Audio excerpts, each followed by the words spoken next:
There's been a lack of offensive discipline for long stretches tonight. Is that a fair assessment, you think? For sure, absolutely. And that happens throughout a game, but I think we had too many in a row. Pull up three, pull up three, pull up three, pull up three, and the game changed. And for stretches there, we just didn't execute well enough to give our defense a chance, and we already weren't playing that well defensively, so that certainly didn't help our chances. But definitely got to have more discipline, shot selection wise, and just continue to trust our offense and trust the next play. But for sure. Does that come from wanting to play too fast, or because it was easier yesterday? How does that sort of develop? It's just we have an aggressive, free-flowing offense and kind of an equal opportunity thing. And so, if a guy's dribbling up and he feels like he's got a look, he takes it, and you make it, and it's a great shot, and you miss it, it's terrible. But like I said, I don't think we can survive 3 and 4 and 5 of those in a row. One maybe, and then after that, it's like, all right, we got to get another good shot, especially the way the game was going. So it's tough. But we'll look at the film and see where we can be better. That was just one of many problems we had tonight. Thanks, Fred. Appreciate it as always. Thank you. Next question goes to Eric Corrine from The Athletic. Hey, Fred. Offensive discipline, do you consider that a part of just overall effort or is it a totally separate thing? I know that's a bit philosophical, but yeah. That probably has something to do with it. I think, like I said, it's not I don't know if it's an effort thing in the sense of if you shoot a bad shot, you're not trying. I think it's just more so like that's the shortcut route. That's the easy route. Like swinging it and playing next action 3, 4, 5 times is hard to do. It takes a lot of energy. It takes a lot of focus and fortitude to do that. And so, yeah, coming up and shooting a pull-up three might be easy.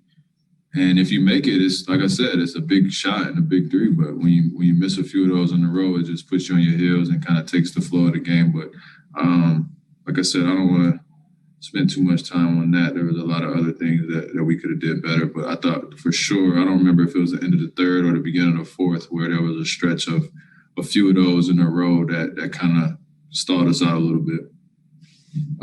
Do you have any theories on why OG's face seems particularly like a magnet to elbows and stuff like that? I mean, he's in the mix. He's making plays at the rim. He's making plays, when guys are driving. And unfortunately, he took the bad end of those collisions today. But we need him to keep doing it. Maybe it'll wear him off guard next time. I don't know. But I feel for him, man. That's the worst. That's the worst, getting smacked in the mouth like that.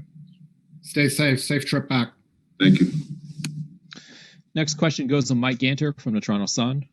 Hey, Fred. How you doing? Good. How are you? Good. Wanted to ask you, and try not to get fined over this, but obviously tonight a big issue was the whistle and how little they let go. Can you talk about how difficult it is to play when the whistle is the way it was tonight?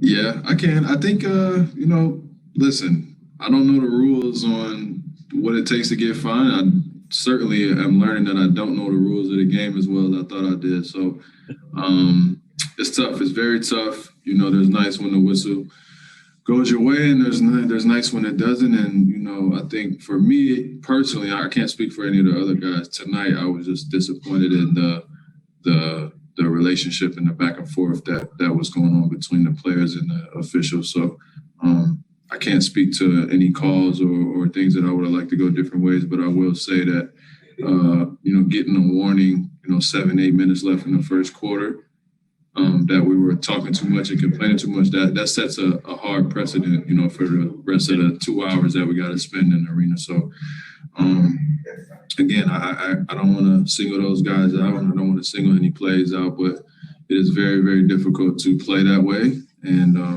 I thought Nate got a great tech that kind of changed the momentum of the game, and it worked for them. And there's games where we get techs and it works for us. So you got to take it in stride. The referees certainly weren't the reason why we lost, but again, it definitely adds a different element to the game that is sometimes it's hard to overcome, especially on a back-to-back like that.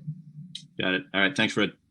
If I get fined, I'm gonna send you a request for some money, bro. You're barking up the wrong tree, brother. Final question for you, Fred, goes to Stephen Long from Sportsnet. Hey, Fred. You mentioned some of like the defensive woes. Like obviously the first half, you guys gave up 70. Like what kind of was that? Just a result of like the game being sped up more? Like what happened there? It's a great question, Stephen. I think again, I like to trust the film, the eye in the sky, but just off the top of my head, I would say I don't think we were sliding our feet enough. We weren't guarding and containing the ball as good as we did last night. We didn't make the extra rotations, and we kicked their butts yesterday, and they played like it tonight. And I think they had the extra will and the extra burst. And Brogdon was great off the dribble tonight. Miles Turner had a great night at the line. So I think that we just didn't move our feet as well as we needed to in terms of containing the ball, and just had too many breakdowns. But they made a lot of plays. Sometimes it's hard to weather 45 free throw attempts, but some of that is on us, and some of that is just the way the game is going. So again, gotta look at the film and see where we can be better. We got another game here in a day or so.